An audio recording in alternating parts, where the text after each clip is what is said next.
सुख समझते हो, ये सुख नहीं, सुख की छाया है, समझ पड़ती नहीं, ये गिरधर की माया है।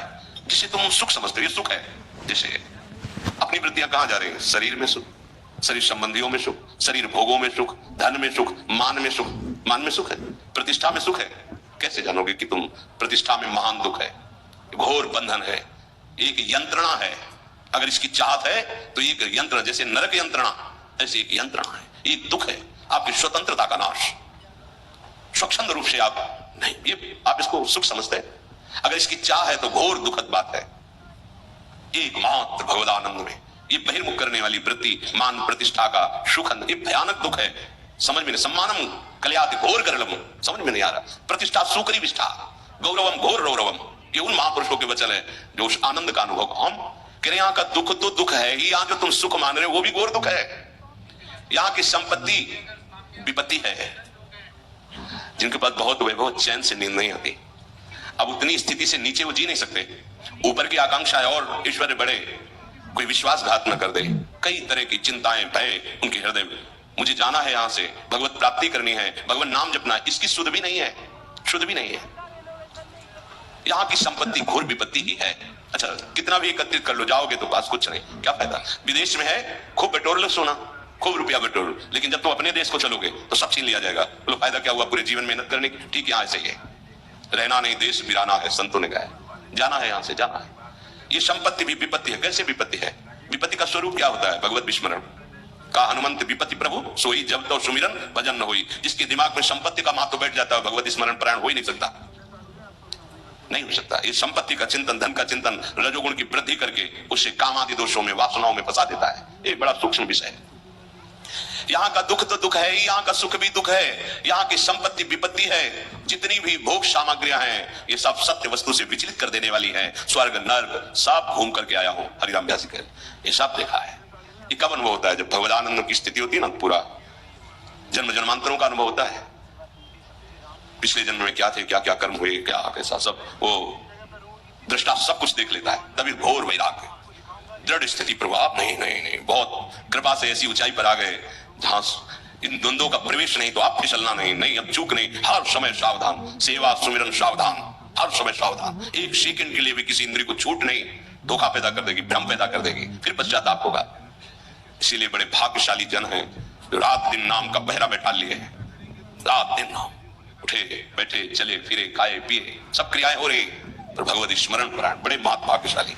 ये लोग कहते हैं नाम में रुचि नहीं हो रही, नाम चल नहीं रहा, भाई सिद्ध तो नहीं हो गए ना। रुचि तो भोगों में है। अब नाम अरुचि पैदा करेगा भोगों में, फिर नाम में जब रुचि आएगी तो नामी का रूप झलकेगा। धैर्य पूर्वक जपिए।